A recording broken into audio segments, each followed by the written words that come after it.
Il n'y a pas longtemps, j'ai reçu un email d'une personne qui me demandait si je pouvais faire une vidéo sur l'argent de manière générale et plus précisément sur la relation à l'argent. Pour cette personne, c'était un sujet très très important et comme pour beaucoup d'entre nous, parce que l'argent, il est au centre de tout le fonctionnement de notre système et il intervient énormément dans tout ce qui est problèmes relationnels et problèmes de santé. Et c'est pour ça que pour moi, c'est un sujet hyper essentiel de santé réellement, la relation avec l'argent. D'où l'importance pour moi de faire une vidéo sur ce sujet-là. Peut-être que vous le savez, parce que j'en ai déjà parlé dans mes vidéos, mais personnellement j'ai une relation très compliquée avec l'argent. Quand je me suis lancé dans la vie active, je savais précisément ce que je ne voulais pas faire, et ça c'est un très bon début. Ce que je voulais pas faire, c'était travailler pour quelqu'un, parce que j'ai un gros besoin de liberté. Et j'avais aussi énormément besoin de mettre beaucoup de sens dans ce que je faisais dans mon activité professionnelle. Et je savais aussi ce que je voulais faire de mon quotidien, c'était partager mes apprentissages avec les gens autour de moi sur des sujets de santé pour pouvoir les aider. De santé d'ailleurs et de développement personnel à l'époque, parce que j'ai beaucoup aussi parlé de développement personnel, c'est comme ça que j'ai commencé. Le problème seulement, c'était que je pensais que l'argent, c'était mal. Que c'était le mal incarné, que c'était pas bien et surtout que c'était surtout pas éthique de demander de l'argent pour aider quelqu'un en échange d'un service d'aide, de soutien et surtout qui touchait à la santé ou bien-être. Pour moi, ça c'était absolument inconcevable. Et donc j'ai beaucoup galéré pendant de nombreuses années. J'ai vivoté, j'ai fait des petits boulots, j'ai fait des petits trucs parce qu'en fait je n'arrivais pas à construire une activité professionnelle, à demander de l'argent autour de ce que je considérais être ma passion, ma raison de vivre, le sens que je voulais donner à ma vie. Donc j'étais toujours dans un modèle de restriction, je me restreignais tant que je pouvais sur mon mode de vie, je vivotais, à un moment donné je suis même reparti vivre chez mes parents parce que je n'avais plus la capacité de vivre selon mes propres moyens. Et ça a réellement duré des années pour moi. Des années pendant lesquelles d'ailleurs je vous ai fait des vidéos, c'est-à-dire que je faisais des vidéos, c'était vraiment ma passion, je parlais, je partageais mes connaissances, j'étais passionné, donc ça me remplissait complètement, mais derrière ça remplissait pas mon compte bancaire. Heureusement, aujourd'hui, tout a changé. Je vais vous parler de tout ça. Je vais vous expliquer comment tout a changé, pourquoi tout a changé et qu'est-ce que vous pouvez faire par rapport à ça pour changer votre propre vie parce que c'est ça qui est important.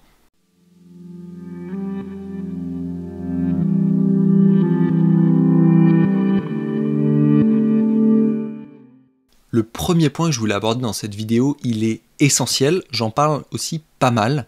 C'est la nature de l'argent. L'argent, qu'est-ce que c'est? L'argent, c'est un moyen d'échange, c'est un élément transactionnel qui permet d'avoir un échange équivalent entre deux parties. Cet échange-là, c'est un échange énergétique, parce que le papier en tant que tel, aujourd'hui comme on l'a, il n'a pas de valeur. La seule valeur qu'il a, c'est la confiance qu'une société met dans ce bout de papier et qui va dire, bah oui, effectivement, il y a un échange énergétique qui se fait. Je te donne cette énergie-là et toi, tu me donnes cette énergie-là. Il y a vraiment un échange d'énergie. D'un côté, la capacité à derrière aller acheter d'autres choses en donnant de l'argent, la capacité à avoir accès à des moyens, et de l'autre côté, la personne vous donne un produit ou un service qui va en fait être la rétribution équivalente pour cet échange. Donc en tant que tel, l'argent déjà, première chose, il n'est ni bien ni mal, il est ce que l'on en fait. Et donc si j'utilise mon argent à des fins négatives, eh bien cette transaction va être négative. En revanche, si j'utilise cet argent dans une transaction positive, cet argent il a une valeur énergétique positive. Donc en tant que tel, ça n'a pas de bien ou de mal, ça n'a pas d'état fixe. L'argent est une liquidité. Gardez bien ça en tête, c'est très important, on le dit, l'argent c'est du liquide. Pourquoi c'est du liquide? Parce que ça coule, c'est une énergie. Et donc justement, pour que cette énergie garde son état, garde sa fluidité, garde sa capacité à circuler, puisse circuler librement, il est nécessaire de ne surtout jamais bloquer le flux financier en soi. J'y reviendrai, mais c'est très important parce que la valeur énergétique de l'argent, sa nature énergétique, c'est ça. C'est que je cesse de recevoir de l'argent, notamment dans deux états principaux. Un, dans la peur bloque cette énergie financière. La peur soit de perdre de l'argent, des biens, des choses, soit de manquer. La peur de manquer peut aussi effectivement être un bloqueur de la circulation de cette énergie. Et le deuxième point, c'est manquer tout court, c'est le manque. Quand on vibre le manque, qu'on est dans le manque, qu'on ressent qu'on manque, et bien là automatiquement on va aussi bloquer cette circulation du flux monétaire, du flux financier. Et donc lorsque vous rayez la peur de perdre, de manquer, et le manque en tant que tel, en faisant des ajustements qu'on verra un petit peu plus loin, eh bien déjà vous avez une restauration de votre circulation énergétique du flux financier. Et donc la première chose à laquelle vous pouvez vous accrocher, c'est vous rappeler que l'univers, ce qui nous entoure, est abondant.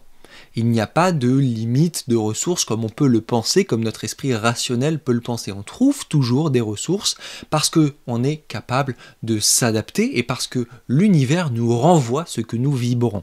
Et donc plus nous vibrons la capacité, l'abondance, la capacité à se sentir bien avec ce que l'on a, la capacité à comprendre que l'on a suffisamment pour ses besoins, et bien automatiquement on restaure déjà une circulation de cette énergie. Cette énergie qui est une ressource.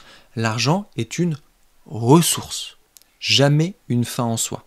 Et c'est très important, avec l'énergie de l'argent, d'avoir une circulation harmonieuse entre les sorties et les entrées. Et en général, on a une mauvaise relation avec l'argent quand on a trop de sorties par rapport aux entrées, et on a une mauvaise relation avec l'argent quand on a trop d'entrées par rapport à sa capacité à sortir. Ça ne veut pas dire qu'il faut dépenser tout ce que l'on ou consommer tout ce que l'on rentre, mais ça veut dire qu'il faut qu'il y ait une circulation. Et il y a des gens qui ont tendance justement à tout ce qui rentre, à garder, à masser, et ça c'est une mauvaise relation avec l'argent parce qu'on se retrouve dans l'état de peur de perdre. J'accumule parce que j'ai peur de perdre, peur du manque. Ou alors, je mets tout à l'extérieur et du coup je suis dans le manque. Parce que j'ai trop qui va à l'extérieur, pas assez qui rentre, je me retrouve dans un état réel de manque. Et donc c'est les deux états qu'il faut fuir le plus, je le répète, peur de perdre du manque et le manque en tant que tel. Sur le plan énergétique plus large, maintenant, c'est le deuxième point que je voulais évoquer avec vous, c'est tout ce qui est associé à la santé. Énergétiquement, l'argent, cette énergie, cette ressource, elle est associée principalement à deux centres énergétiques que dans le monde de l'Ayurveda, si on se rapporte au chakra, on retrouve au niveau du chakra racine et au niveau du chakra sacré. Le chakra racine, c'est tout ce qui gère la survie, les besoins primaires, la sécurité matérielle. Et donc quand on manque d'argent, ou quand on est dans la peur, et bien ce système-là, ce chakra racine, auquel sont associés de nombreux organes, comme par exemple les reins, la vessie, le sang, la peau, le gros intestin, tout ce qui est de l'ordre des articulations, tous ces systèmes-là, ils vont être impactés. Et le centre juste au-dessus, qui est le chakra sacré, lui, il gère tout ce qui est de l'ordre de l'équilibre entre l'amour, les relations, l'argent. Et donc automatiquement, quand on a une mauvaise relation avec l'argent, eh bien on peut aussi avoir un déséquilibre de ce centre énergétique-là, qui est juste sous le nombril, et qui est en lien direct avec différents organes, comme notamment les organes sexuels. On a aussi le bas du dos qui est associé, le sacrum. On a aussi le bas du dos avec le chakra un peu plus bas, tout ce qui est coccyx. Le bassin aussi, il est associé au chakra sacré. On a plein d'organes comme ça qui sont associés à ces centres énergétiques-là et qui peuvent subir ce déséquilibre financier parce que le centre énergétique ne fonctionne pas bien de par ce déséquilibre-là. Et donc comment ils se déséquilibrent, ces centres énergétiques, on vient de le dire, c'est quand justement on a une mauvaise relation avec l'argent. Mauvaise relation avec l'argent, ça veut dire quoi? Ça veut dire que, soit on est dans un état de peur, du manque, de perdre, soit dans un état de manque tout court. Et donc quand on est dans un état de lutte comme ça financière, on sent que la vie est un combat, que c'est dur, qu'il faut faire de l'argent, automatiquement là on est dans on trouble ces centres énergétiques-là. Parce qu'on vient se mettre dans un état de peur qui va toucher directement les reins qui sont directement associés au chakra racine qui sont associés aux autres organes, et donc tout ça peut déséquilibrer l'ensemble d'un système. Et tout ça, ça se passe quand vous êtes en mode lutte, que vous êtes en mode survie et non pas en mode vie. Et c'est pour ça qu'il y a des gens qui ont très peu de moyens, qui n'ont pas grand-chose, mais qui se sentent très très bien avec ça, qui se sentent tout à fait à l'aise, et pour eux, il n'y a aucun problème. Donc on le verra un petit peu plus loin, c'est pas une question de quantité, c'est une question de perception par rapport à son modèle de vie. Donc le modèle idéal avec cette énergie de l'argent, c'est qu'on ne la refuse pas, mais pour autant on ne va pas chercher à outrance à aller chercher cet argent, chercher cette valeur-là, cette énergie. Parce que là on a les deux déséquilibres classiques, hein. Soit c'est le déséquilibre par le manque, je refuse, je repousse, donc je n'en ai pas assez de cette énergie-là, soit justement je vais la chercher à outrance, je vais me baigner dans cette énergie et je vais avoir un excès de cette énergie. Manque, excès, c'est tout ce qu'il faut le plus possible limiter dans toute situation de vie pour revenir à l'état d'équilibre. Je vous en parle tout le temps, cette voie du milieu qui est le point idéal et qui varie pour chacun, on n'a pas tous le même milieu, mais pour autant il faut éviter pour soi le manque et pour soi l'excès. Maintenant justement parlons quantité. C'est le troisième point que je voulais évoquer. Évidemment que dans notre monde, il faut une certaine quantité de cette ressource-là. En tout cas, selon les standards de sa société, pour vivre correctement, ou en tout cas comme on l'entend, dans ce modèle de société-là. Parce qu'il faut bien acheter à manger, sauf si vraiment on produit tout soi-même. Il est possible d'arriver à un état d'autosuffisance, mais c'est extrêmement compliqué, cela demande beaucoup de temps et beaucoup de ressources aussi initiales bien souvent pour pouvoir avoir les éléments de son autosuffisance, acheter les éléments de son autosuffisance. Donc oui, c'est un rêve pour beaucoup, qui justement ont cette peur de perdre, cette peur de l'argent, etc., l'autosuffisance, avec la vie hors réseau, etc. Mais c'est aussi très compliqué d'y arriver. Ça demande souvent, comme je vous disais, donc des ressources financières, mais aussi des ressources humaines et du temps. Ça veut dire que quand on veut être autosuffisant, eh bien, il faut donner son temps, qui est une autre ressource, complètement à son autosuffisance, à sa survie, jusqu'à ce qu'on en arrive à un point très avancé avec le temps, où ça devient plus facile et on a moins à investir de temps pour avoir ces ressources-là.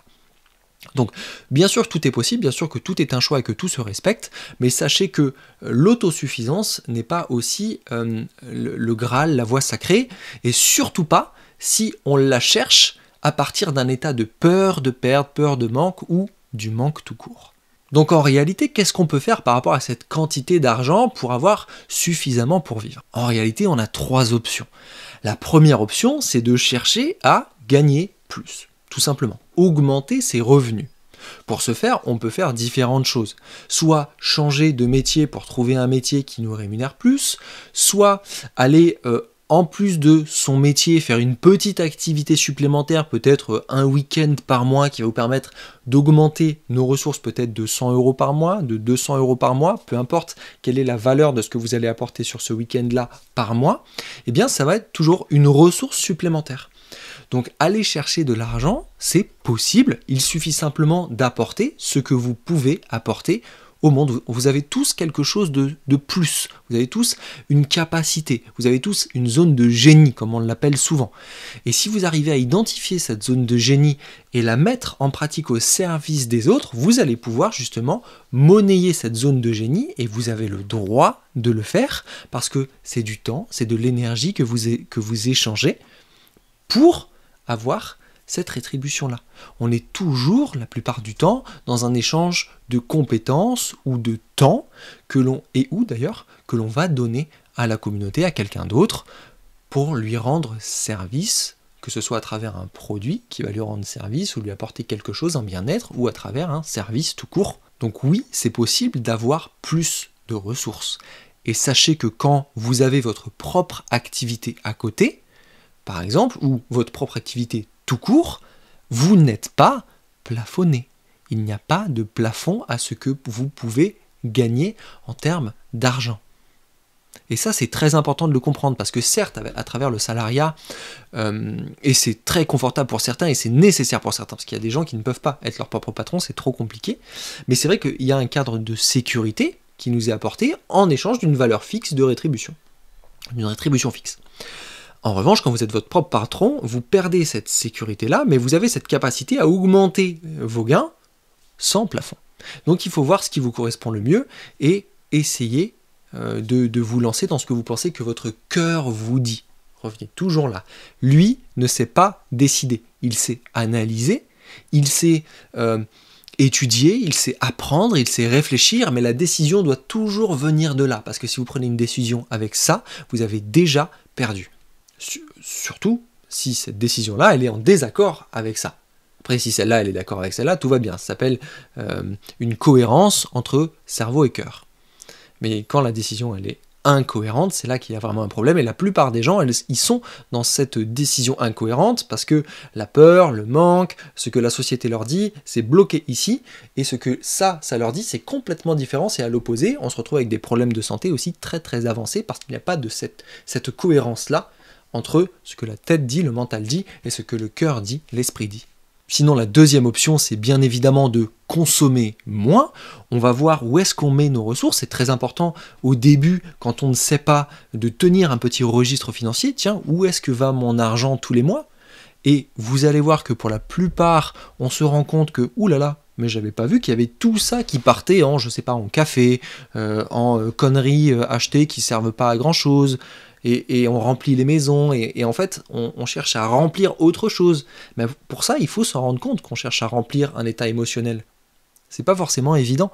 Et donc, on note sur le papier, qu'est-ce qui part à l'extérieur, qu'est-ce que je donne et qui n'est vraiment pas nécessaire finalement, et qui ne sert pas plus mon confort que ça. On peut poser ces questions-là. On peut aussi revoir son logement. Peut-être qu'on est dans un logement qui nous coûte beaucoup, peut-être par rapport à ce qu'on s'en sert, ou par rapport à ce qu'on pourrait avoir qui serait tout aussi bien, peut-être plus facile, peut-être plus proche même d'une localisation qu'on aimerait, mais on ne le sait même pas. Donc essayez de voir ce qu'on peut faire, comme je vous disais, qu'est-ce qu'on mange au quotidien, est-ce qu'il n'y a pas des choses que je pourrais acheter différemment, mieux acheter? Il y a toujours des solutions pour organiser son modèle de vie, et donc tout ça, c'est aussi des ressources financières qui vont rester avec vous et qui vont pouvoir circuler vers autre chose, peut-être vers des projets qui vont être beaucoup plus porteurs pour vous, peut-être investir pour le potentiel d'une société que vous souhaitez créer, mais que vous n'avez pas les ressources financières pour créer pour l'instant. Alors que si vous faites des petits ajustements, peut-être qu'en 2-3 mois, vous allez pouvoir avoir suffisamment pour acheter le matériel dont vous avez besoin, peut-être. Donc faire ces calculs, c'est hyper important, parce que si on est toujours en procrastination, qu'on repousse les choses parce qu'on se dit non, j'ai pas, je peux pas, on se crée en fait des problèmes tout seul, on se crée des empêchements tout seul, et on s'autobloque dans une situation qui ne nous convient pas, alors qu'on pourrait déjà faire un premier pas aujourd'hui. Et bien sûr, la troisième solution qui existe, c'est de faire les deux. Et c'est évidemment celle que je vous recommande, avec une emphase sur le fait de gagner plus d'argent. Donc faire les deux, c'est quoi? C'est chercher à gagner plus, chercher à consommer moins. Et donc je vous invite plus à chercher à gagner plus, parce que si vous cherchez à consommer moins le plus, eh bien vous allez être potentiellement plus dans un état de peur de perdre, de restriction, de manque. Et ça, c'est pas un état qui est expansif. Donc revoir comment on consomme, adapter sa consommation, c'est bien, mais il ne faut pas en faire un objet central, un point central. Voilà. C'est ça que je voulais vous dire. Et donc il est toujours possible de gagner plus en mettant ses services et ses compétences et ses capacités au service d'une communauté, de votre communauté proche et du monde en général. Le quatrième point, et le dernier point, qui pour moi est essentiel dans la relation avec l'argent, c'est le sens que l'on met dans son activité professionnelle.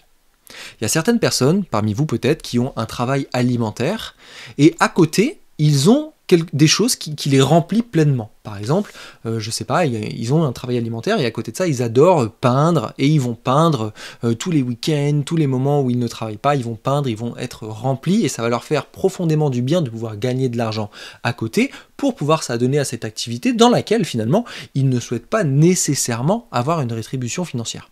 Et si tout ça c'est en accord, si ce système entier il fonctionne bien, c'est génial.